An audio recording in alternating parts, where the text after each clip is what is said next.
Hello Collective, this is Richard Urban Warlock here. I'm going to do a no context reading. If you're new to me, I sometimes do these, so look for the whimsical quip of a quote up there to see what it might be in relation to. So it is collective, as always. Take what resonates and leave what doesn't, as they say on here, and we'll see what's coming out. Just give them a good shuffle. Okay, if you're new to tarot, tarot's designed to say on your current path, this is the most likely outcome. There are a couple of fixed cards in there, which by that I mean the universe says it's got to happen no way around it, but for the most part it's not. So if anything does come up and you don't like the sound of it, guess what? You can change it. Okay, most people don't, because it means shifting your life onto a bit different track. Okay, so excuse me, this is looking all right so far. Okay, so first card we've got is the Three of Wands in the reverse position. So wands relates to the element of fire. We're generally talking about taking some kind of action. You'll have to excuse me if I sound a little bit done in. I've been at an event all weekend. I was at an event Friday night, Saturday, Sunday, and I got attacked, psychically attacked twice over the weekend. So I'm a little bit drained. You'll have to excuse me. Right, so wands related to fire, talking about taking some kind of action. Now, in the upright position, this is about actually starting something new. You've got the chap here who's turned his back on the past and he's taking his first steps out into the great unknown. It's in the reverse position, so it's talking about holding off, okay? There's some slight delay in doing that. Okay, we'll see if we can figure out what's going off. We then got the Ace of Cups. The Cups relates to the element of water. We're generally talking about something on an emotional level. Now, you've got the cup here and it's overflowing. It's overflowing with abundance. Okay, now aces are about bringing in a new energy. Okay, not about starting something new. That tends to be three, as we've just seen. This tends to be about going, right, what's my long-term goals? What's going to fulfill me? What's going to fill my cup? Okay, whatever it is, we've got the Two of Cups, my favourite card. Okay. Soulmate compatibility, union, stuff like that. So, I mean, if we just go off the three cards at the moment, if let's say you're thinking about love, you're holding off and starting something, potentially even getting out there, finding somebody, because you're still kind of going, well, I want to bring in my soulmate, my divine counterpart, okay? That's kind of where I'm going there. It doesn't have to be love related, it could be career related or looking for friendship, you know, I'm looking for my forever friend or whatnot. But we shall continue and see what's going off here.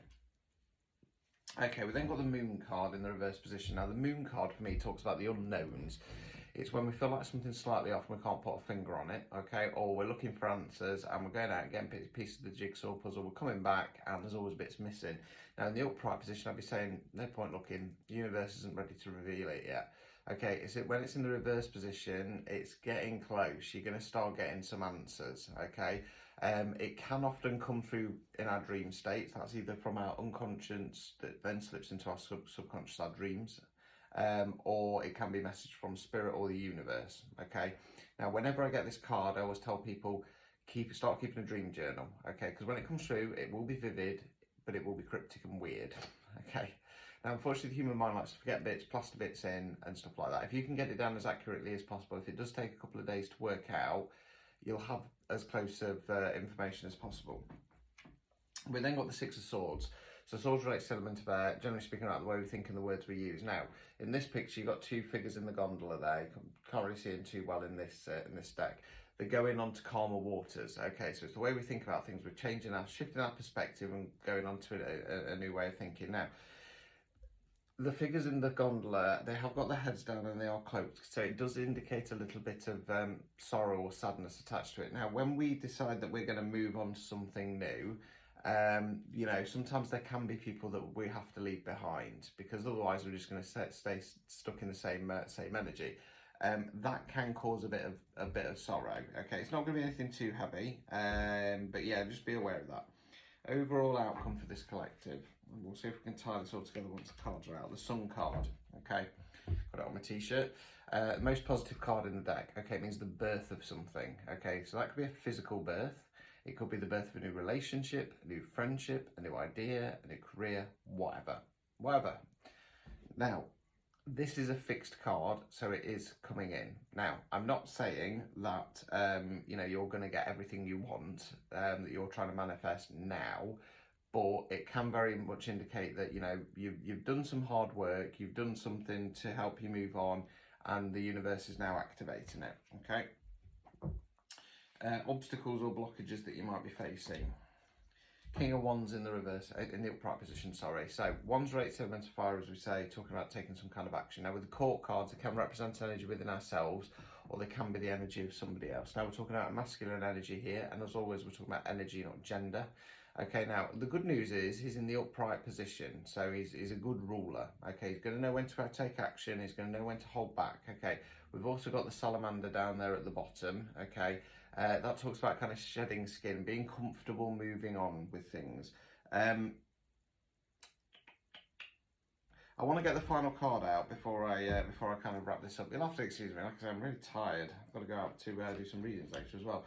Removing any blockages, 3 of Cups in the reverse position. Okay, so this card is celebration card. You've got the 3 ladies dancing around. Now when it's in the reverse position, it can indicate some kind of fallout, normally with like family members or friends or something along those lines. Now I'm gonna excuse me, I'm gonna tie this into moving on mentally. Okay, and that King of Wands, I kind of want to say, don't be afraid to step into that masculine power. Now, in this instance, what I'm going to say is it does not matter if you're higher on your masculine or your feminine energies, because like I said, we've all got them in us. Now, you know, if you follow me, you know I'm always banging on saying that I'm higher on my feminine energies. Now, when I do my readings, my masculine energy comes out, because sometimes I have to give people a bit of a bollocking.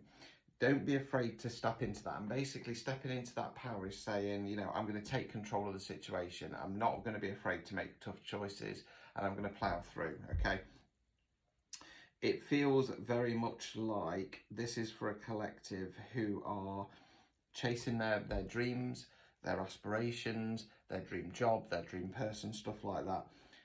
If you felt a little bit hesitant, step into that masculine energy. You are going to have to move on, I'm afraid, from some kind of friends or family that have been quite close.